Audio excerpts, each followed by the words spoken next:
ಎಲ್ಲರಿಗೂ ನಮಸ್ಕಾರ. Welcome to my channel. ಇವತ್ತು ನಮ್ಮ ಮಲೆನಾಡು ಸ್ಪೆಷಲ್ ಆಗಿರುವಂತಹ ಉಂಡೆ ಕಡುಬಿನ ಜೊತೆ ಬಟ್ಲೆ ಮೀನು ಸಾಂಬಾರು ತುಂಬಾ ಸಖತ್ತಾಗಿರುತ್ತೆ. ನಮ್ಮ ಮಲೆನಾಡು ಸ್ಪೆಷಲ್ ಆಗಿರುವಂತಹ ಉಂಡೆ ಕಡುಬನ್ನು ಯಾವ ರೀತಿಯಾಗಿ ಮಾಡ್ಕೊಳ್ಳೋದು ಅಂತ ನೋಡೋಣ.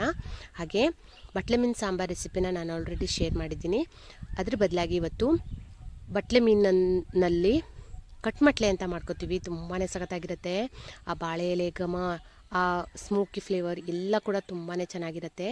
ಅದನ್ನ ಕೆಂಡದಲ್ಲಿ ಯಾವ ರೀತಿಯಾಗಿ ಮಾಡ್ಕೊಳ್ಳೋದು ಅಂತ ನೋಡೋಣ. ಈ ಎರಡು ರೆಸಿಪಿನ ನಾನು ನಿಮ್ಮ ಜೊತೆ ಶೇರ್ ಮಾಡ್ಕೊತಾ ಇದ್ದೀನಿ. ವಿಡಿಯೋನ ಪೂರ್ತಿಯಾಗಿ ನೋಡಿ. ಇನ್ ಕೇಸ್ ವಿಡಿಯೋ ಏನಾದರೂ ಇಷ್ಟ ಆಗಿದರೆ ಪ್ಲೀಸ್ ಒಂದು ಲೈಕ್ ಕೊಡಿ. ಮೊದಲನೇದಾಗಿ ನಮ್ಮ ಮಲೆನಾಡು ಸ್ಪೆಷಲ್ ಆಗಿರುವಂತಹ ಉಂಡೆ ಕಡುಬು ಅಂತ ಹೇಳ್ತೀವಿ. ಅದನ್ನ ಹೇಗೆ ಮಾಡ್ಕೊಳ್ಳೋದು ಅಂತ ನೋಡೋಣ. ನಾನು ಈ ಕಪ್ಪಲ್ಲಿ 2 ಕಪ್ ಆಗುವಷ್ಟು ನೀರನ್ನು ತಗೊಳ್ತಾ ಇದ್ದೀನಿ. ಇದನ್ನ ಒಂದು ಬಾಣಲಿನಲ್ಲಿ ಹಾಕಿ ಅದನ್ನ ಬಿಸಿಯಾಗೋದಕ್ಕೆ ಇಟ್ಟಿದ್ದೀನಿ. ಹಾಗೆ ಅದಕ್ಕೆ ರುಚಿಗೆ ಎಷ್ಟು ಬೇಕು ಅಂತ ನೋಡಿಕೊಂಡು ಉಪ್ಪನ್ನು ಹಾಕಿ ಚೆನ್ನಾಗಿ ಮಿಕ್ಸ್ ಮಾಡ್ಕೋಬೇಕು. ಈ ರೀತಿ ಸ್ವಲ್ಪ ಬಿಸಿ ಬಂದಮೇಲೆ ಇದಕ್ಕೆ 1 ಟೀ ಸ್ಪೂನ್ ಆಗುವಷ್ಟು ಜೀರಿಗೆ ಮತ್ತು ಮೆಂತ್ಯನ ಹುರಿದು ಪುಡಿ ಮಾಡಿ ಇಟ್ಕೊಳ್ತೀವಿ. ನಮ್ಮ ಕಡೆ ಹೆಚ್ಚಿನದಾಗಿ ಕಡುಬು ಹಾಗೆ ಕಜ್ಜಾಯ ಎಲ್ಲ ಮಾಡ್ಕೊಳ್ತಿರೋದ್ರಿಂದ ಆಲ್ಮೋಸ್ಟ್ ಜೀರಿಗೆ ಮತ್ತು ಮೆಂತ್ಯ ಪುಡಿ ಇದ್ದೇ ಇರುತ್ತೆ. ಅದನ್ನ 1 ಟೀ ಸ್ಪೂನ್ ಹಾಕ್ಕೊಳ್ತಾ ಇದ್ದೀನಿ. ಹಾಗೆ ಅದೇ ಬಟ್ಲಲ್ಲಿ 1 ಬಟ್ಲಾಗುವಷ್ಟು ಅನ್ನ ಕೂಡ ಹಾಕ್ಕೊಳ್ತಾ ಇದ್ದೀನಿ. ಸ್ವಲ್ಪ ಉಂಡೆ ಕಡುಬು ಸ್ವಲ್ಪ ಸಾಫ್ಟಾಗಿ ಬೇಕು ಅಂದರೆ ಇನ್ನೊಂದು ಸ್ವಲ್ಪ ಅನ್ನನೂ ಕೂಡ ಹಾಕ್ಕೊಳ್ಬೋದು.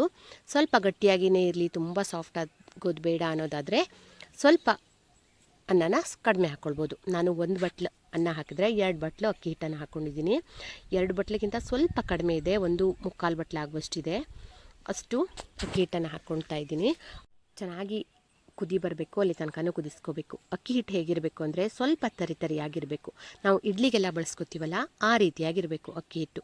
ಹಾಗಿದ್ದರೆ ಮಾತ್ರ ಉಂಡೆ ಕಡುಬು ತುಂಬಾ ಸಾಫ್ಟಾಗಿ ಚೆನ್ನಾಗಿ ಬರುತ್ತೆ.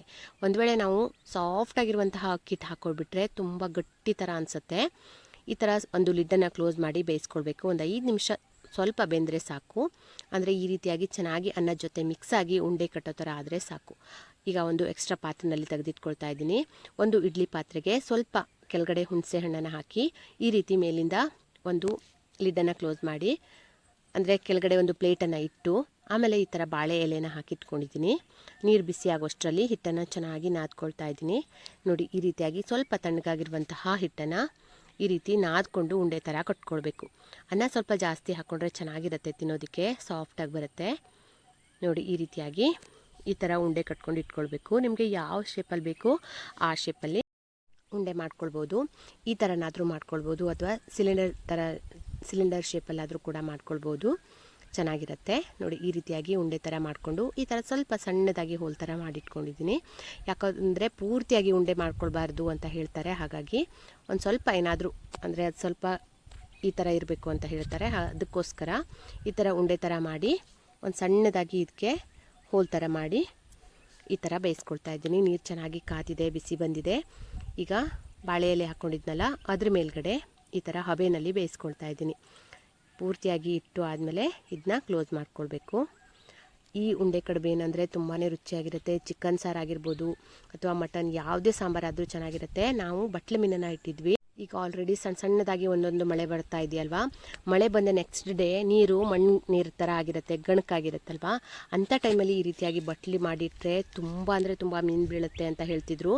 ಅದನ್ನು ನೋಡೋಣ ಅಂತ ನಾವು ಬಟ್ಲಿಟ್ಟಿದ್ವಿ. ನಿಜವಾಗ್ಲೂ ಹೌದು, ತುಂಬಾ ಮೀನು ಬಿದ್ದಿತ್ತು, ಸಿಕ್ಕಾಪಟ್ಟೆ ಮೀನು ಬಿದ್ದಿತ್ತು. ಅದರಿಂದ ಇವತ್ತು ಸಾಂಬಾರು ಮಾಡ್ಕೊಂಡಿದ್ದೀನಿ. ಈ ಬಟ್ಲೆ ಮೀನು ಸಾಂಬಾರು ರೆಸಿಪಿನ ನಾನು ಆಲ್ರೆಡಿ ಶೇರ್ ಮಾಡಿರೋದ್ರಿಂದ ಅದರ ರೆಸಿಪಿ ಏನು ನಾನು ಇವತ್ತು ಶೇರ್ ಮಾಡ್ತಾ ಇಲ್ಲ. ತುಂಬಾ ರುಚಿಯಾಗಿರುವಂತಹ ಬಟ್ಲೆ ಮೀನು ಸಾರಿನ ಜೊತೆ ಉಂಡೆ ಕಡುಬು ಎಷ್ಟು ಚೆನ್ನಾಗಿರುತ್ತೆ ಗೊತ್ತಾ. ತುಂಬ ಅಂದರೆ ತುಂಬ ಚೆನ್ನಾಗಿರುತ್ತೆ. ಯಾವುದೇ ರೀತಿಯಾಗಿರುವಂತಹ ಸೀ ಫುಡ್ಗಿಂತ ಸಖತ್ತಾಗಿರುತ್ತೆ. ನಾನ್ ವೆಜ್ ಅಂದರೆ ಮಟನ್ನು, ಚಿಕನ್ನು ಅವೆಲ್ಲದಕ್ಕಿಂತನೂ ಕೂಡ ಈ ಸಾಂಬಾರು ತುಂಬಾ ಸಖತ್ತಾಗಿರುತ್ತೆ. ಫ್ರೆಶ್ ಆಗಿ ಮೀನನ್ನು ಹಿಡಿದು ಅದನ್ನು ಸಾಂಬಾರು ಮಾಡಿಕೊಂಡ್ರೆ ತುಂಬಾ ಚೆನ್ನಾಗಿರುತ್ತೆ. ಒಮ್ಮೆ ಈ ರೀತಿಯಾಗಿ ಎಲ್ಲಾದರೂ ಸಿಕ್ಕಿದ್ರೆ ಟ್ರೈ ಮಾಡಿ ನೋಡಿ. ಹಾಗೆ ತುಂಬ ಜಾಸ್ತಿ ಮೀನು ಸಿಕ್ಕಿರೋದ್ರಿಂದ ಒಂದು ಸ್ವಲ್ಪ ಮೀನನ್ನು ಹಾಗೇ ಇಟ್ಟಿದ್ದೆ. ಸಾಂಬಾರು ಮಾಡಿ ಇಷ್ಟು ಮೀನನ್ನು ಇಟ್ಟಿದ್ದೆ, ಕ್ಲೀನ್ ಮಾಡಿ ಇಟ್ಕೊಂಡಿದ್ದೆ. ಅದನ್ನು ಈಗ ಒಂದು ಬಟ್ಲಲ್ಲಿ ಹಾಕ್ಕೊಳ್ತಾ ಇದ್ದೀನಿ. ಎಷ್ಟಿದೆಯಲ್ವಾ ಅಷ್ಟು ಮೀನನ್ನು ಈ ರೀತಿಯಾಗಿ ಒಂದು ಬಟ್ಲಲ್ಲಿ ಹಾಕ್ಕೊಳ್ತಾ ಇದ್ದೀನಿ. ಅದಕ್ಕೆ ಈಗ 2 ದೊಡ್ಡದಾಗಿರುವಂತಹ ಈರುಳ್ಳಿನ ಈ ಥರ ಕಟ್ ಮಾಡಿ ಇಟ್ಕೊಂಡಿದ್ದೀನಿ.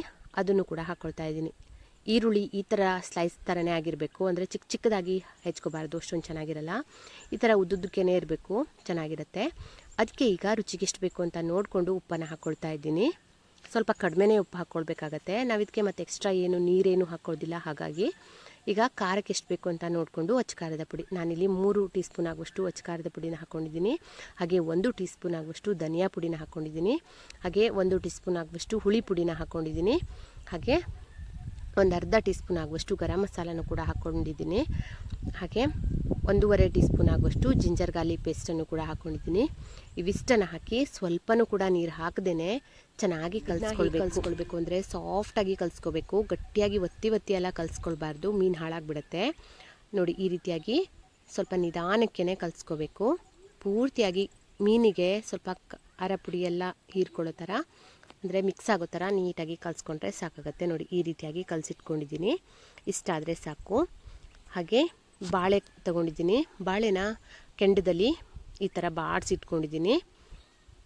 ಚೆನ್ನಾಗಿ ಬಾಡಿಸಿಟ್ಕೊಂಡ್ಬಿಟ್ರೆ ಚೆನ್ನಾಗಿ ಮಡ್ಚ್ಕೊಳ್ಬೋದು ಅಂತ ಈ ರೀತಿಯಾಗಿ ಬಾಡಿಸಿಟ್ಕೊಂಡಿದ್ದೀನಿ. ನೋಡಿ ಹೀಗೆ 2 ಬಾಳೆನ ತೊಗೊಂಡಿದ್ದೀನಿ.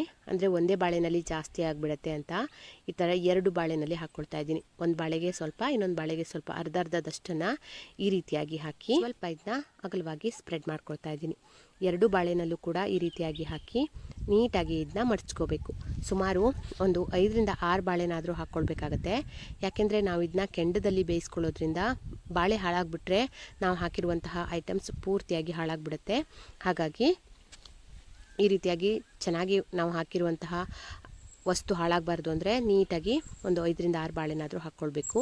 ಮೊದಲು ಈ ರೀತಿಯಾಗಿ ಫಸ್ಟ್ ಬಾಳೆನ ಈ ಥರ ಮಡ್ಚ್ಕೋಬೇಕು. ನೋಡಿ ಹೀಗೆ ಈ ರೀತಿಯಾಗಿ ಮಡ್ಚ್ಕೊಳ್ತಾ ಇದ್ದೀನಿ.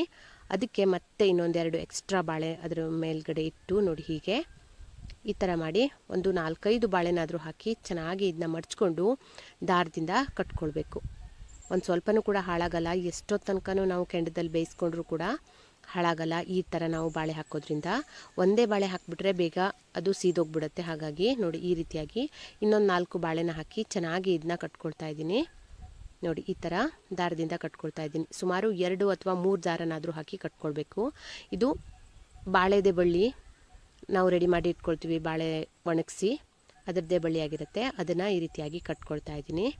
ಇದ್ರ ಮೇಲ್ಗಡೆ ಮತ್ತೆ ಇನ್ನೊಂದು 2 ಬಾಳೆನ ಹಾಕಿ ಇದೇ ರೀತಿಯಾಗಿಯೇ ಕಟ್ಕೊಳ್ತಾ ಇದ್ದೀನಿ. ಎರಡನ್ನೂ ಕೂಡ ಅಷ್ಟೇ ನೋಡಿ ಹೀಗೆ ಒಂದು ಸರಿ ಕಟ್ಕೊಂಡಿದ್ದೀನಿ, ಮತ್ತೊಂದು ಸರಿನೂ ಕೂಡ ಇನ್ನೊಂದೆರಡು ಬಾಳೆನ ಹಾಕಿ ಎರಡನ್ನೂ ಈ ರೀತಿಯಾಗಿ ಕಟ್ಟಿಟ್ಕೊಂಡಿದ್ದೀನಿ. ಈಗ ಕೆಂಡ ಕೂಡ ಚೆನ್ನಾಗಾಗಿದೆ. ಮೊದಲೇ ಬೆಂಕಿ ಹಾಕಿ ಈ ರೀತಿಯಾಗಿ ಕೆಂಡ ರೆಡಿ ಮಾಡಿ ಇಟ್ಕೊಂಡಿದ್ದೆ. ತುಂಬ ಚೆನ್ನಾಗಿ ಕೆಂಡ ಇದೆ. ಈ ಥರ ಕೆಂಡ ಜಾಸ್ತಿ ಇದ್ದರೆ ಬೇಗ ಬೇಯುತ್ತೆ, ತುಂಬ ಚೆನ್ನಾಗಿ ಬೇಯುತ್ತೆ ಅಂತ. ಈಗ ಬೆಂಕಿ ಎಲ್ಲ ತೆಗೆದು ಕೆಂಡನ ಈ ರೀತಿಯಾಗಿ ಸ್ವಲ್ಪ ಹೊರಗಡೆ ಎಳ್ಕೊಂಡು ನಾವು ರೆಡಿ ಮಾಡಿ ಇಟ್ಕೊಂಡಿರೋದನ್ನು ಈ ರೀತಿಯಾಗಿ ಹಾಕ್ಕೊಳ್ತಾ ಇದ್ದೀನಿ. ನೋಡಿ ಹೀಗೆ ಯಾವ ಮೀನಲ್ಲಾದರೂ ಮಾಡ್ಕೊಳ್ಬೋದು, ಇದೇ ಮೀನು ಅಂತೇನಿಲ್ಲ.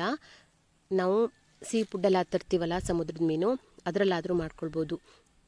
ತರಲೆ, ಬಂಗಡೆ ಈ ಥರದ್ದೆಲ್ಲ ಯಾವ ಮೀನಲ್ಲಾದರೂ ಮಾಡ್ಕೊಳ್ಬೋದು.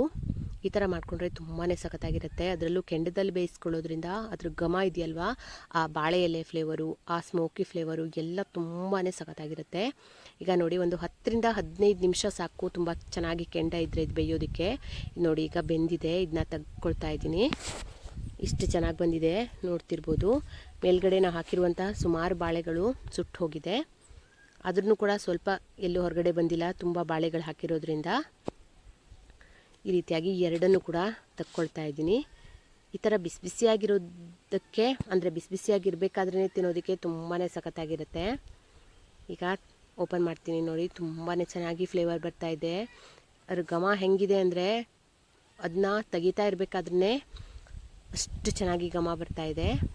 ನೋಡಿ ಬಾಳೆ ಎಲೆ ಎಲ್ಲ ಸುಟ್ಕೊಂಡಿದೆ. ಸುಮಾರು ಮೇಲೆ ಹಾಕಿರುವಂತಹ ಎಲ್ಲ ಬಾಳೆನೂ ಕೂಡ ಪೂರ್ತಿಯಾಗಿ ಸುಟ್ಟಿದೆ.